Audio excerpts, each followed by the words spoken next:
ये एक बड़ा दिलचस्प सवाल है कि हमारा शरीर अपना वजन लगभग एक जैसा कैसे बनाए रखता है ना? एक हैरान करने वाली पहेली। चलिए आज इसी रहस्य से पर्दा उठाते हैं।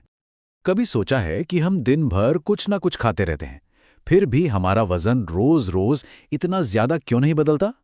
सवाल सुनने में तो बहुत सीधा लगता है, पर इसका जवाब वो हमारे शरीर की एक कमाल की इंजीनियरिंग में छुपा हुआ है। असल में बात यह है कि हमारे शरीर के अंदर ना एक बहुत ही स्मार्ट सिस्टम काम कर रहा है। इसे एक गार्ड की तरह समझ सकते हैं, जिसका काम ही यही है कि हमारा वजन एक लिमिट में रहे।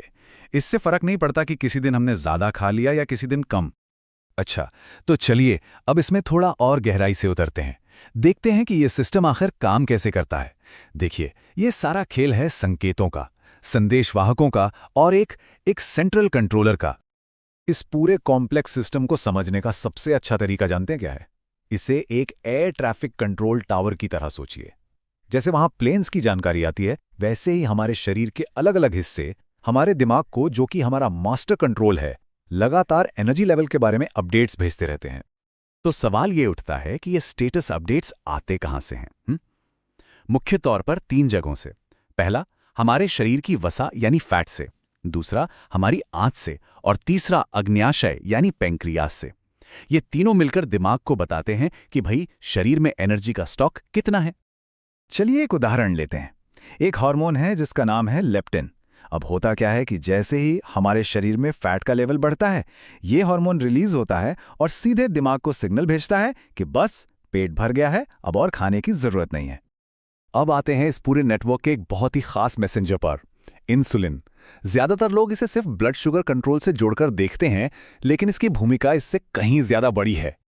और मजे की बात यह है कि इंसुलिन भी काफी हद तक लेप्टिन की तरह ही काम करता है। ये भी हमारे दिमाग को सिग्नल भेजता है, जिससे खाने की इच्छा कम होती है, और इस तरह ये शरीर के एनर्जी बैलेंस को बनाए रखने में एक अहम रोल निभाता है। तो यहां पर एक और गहरा सवाल खड़ा होता है। अगर ये इंसुलिन का सिग्नल इतना जरूरी है, तो हमारा शरीर ये कैसे पक्का करता है कि ये सिग्नल हमेशा भरोसेमंद रहे, हमेशा सही काम करे? और इसका जवाब आपको जानकर हैरानी होगी, बायोलॉजी से ज्यादा इंजीनियरिंग और मैथ्स में छिपा है। इस सवाल का जवाब ढूंढने के लिए साइंटिस्ट्स को इंसुलिन के सिग्नलिंग पाथवे, मतलब उसके पूरे रास्ते की तह तक जाना पड़ा। और इसे समझने के लिए उन्होंने क्या किया? उन्होंने पूरी प्रक्रिया का एक डिटेल्ड मैप, एक नक्शा ही तैयार कर लिया। अब ये जो स्क्रीन पर दिख रहा है, ये देखने में भले ही बहुत कॉम्प्लेक्स लग रहा हो, पर असल में ये उसी सिग्नल का मैप है। इसे समझने के लिए रिसर्चर्स ने हर एक छोटे से छोटे हिस्से की हरकतों को मैथमेटिकल फॉर्मूलों में बदल दिया। ऐसा क्यों किया? ताकि वो ये पता लगा सकें कि ये पूरी मशीनरी असल में काम करती कैसे है। और ये कोई मामूली मैप नहीं था। इसमें 20 अलग अलग तरह के मॉलिक्यूल्स, 35 तरह के कॉम्प्लेक्स यानी ग्रुप्स और 35 केमिकल रिएक्शंस शामिल थे। जरा सोचिए, सिर्फ एक सिग्नल को समझने के लिए कितनी ज्यादा डिटेल में जाना पड़ता है। तो फिर इस कॉम्प्लेक्स मैप को एनालाइज करने पर आखिर पता क्या चला? रिसर्चर्स ने एक छुपे हुए डिजाइन प्रिंसिपल की खोज की। एक ऐसा सिद्धांत जो इस पूरे सिस्टम को स्टेबल और भरोसेमंद बनाता है। यही सिद्धांत वो राज है जिसके वजह से इंसुलिन का सिग्नल इतना मजबूत, इतना रोबस्ट होता है। ये हमारे शरीर के इंजीनियरिंग का एक सच में एक शानदार उदाहरण है। इस प्रिंसिपल को एक टेक्निकल नाम दिया गया है एब्सोल्यूट कॉन्सेंट्रेशन रोबस्टनेस, या शॉर्ट में कहें तो ACR। अब ये है क्या? इसे एक एकदम सटीक थर्मोस्टेट की तरह समझिए। जैसे घर का थर्मोस्टेट बाहर मौसम कैसा भी हो, अंदर का टेम्परेचर एक जैसा बनाए रखता है, ठीक वैसे ही ACR हमारे शरीर में कुछ खास मॉलिक्यूल्स की मात्रा को एकदम फिक्स रखता है। और सुनिए, ये कोई छोटी मोटी बात नहीं है। इसका मतलब ये हुआ कि इंसुलिन के रास्ते में जो 20 मॉलिक्यूल्स थे, उनमें से 8 तो इस मजबूत डिजाइन की वजह से एक ही लेवल पर लॉक हो जाते हैं। मतलब चाहे कुछ भी हो जाए, उनका लेवल नहीं बदलता। और ये जो स्टेबिलिटी है ना, इसका सबसे ज्यादा असर पड़ता है एक खास मॉलिक्यूल पर। इसका नाम है GLUT4।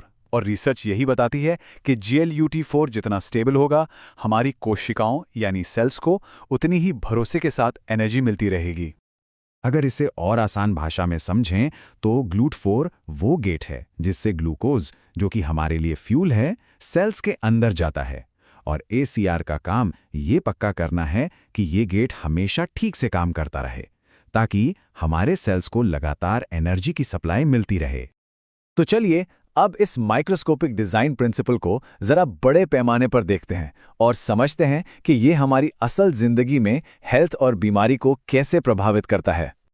देखिए, जब तक ये एसीआर सिस्टम मजबूती से काम करता है, इंसुलिन का सिग्नल एकदम स्टेबल रहता है और एनर्जी का फ्लो भी बना रहता है। लेकिन जिस पल ये स्टेबिलिटी बिगड़ जाती है और इसी कंडीशन को हम इंसुलिन रेजिस्टेंस कहते हैं, तो बस पूरा का पूरा सिस्टम गड़बड़ा जाता है। और ये गड़बड़ी कोई मामूली नहीं होती, ये कई गंभीर बीमारियों की जड़ बन सकती है। इंसुलिन रेजिस्टेंस का connection type 2 diabetes, metabolic syndrome, कुछ तरह के कैंसर और यहाँ तक कि अल्जाइमर जैसी बीमारियों से भी पाया गया है। तो ये समझना कि ये सिस्टम आखिर फेल क्यों और कैसे होता है, इन बड़ी और फैली हुई बीमारियों को समझने के लिए बहुत ज़रूरी है। ये सिर्फ एक बायोलॉजिकल प्रॉब्लम नहीं है, ये एक तरह से इंजीनियरिंग का फेलियर है। और यहीं से भविष्य के लिए एक बड़ा सवाल पैदा होता है। अगर हम इस छुपे हुए डिजाइन प्रिंसिपल को अच्छी तरह समझ सकते हैं, तो क्या हम ऐसी थेरेपीज या दवाएं भी बना सकते हैं जो सिस्टम के फेल होने पर उसकी इस नेचुरल मजबूती को फिर से ठीक कर सकें, उसे रिस्टोर कर सकें? मेडिकल साइंस के भविष्य के लिए ये एक बहुत ही पावरफुल आइडिया है।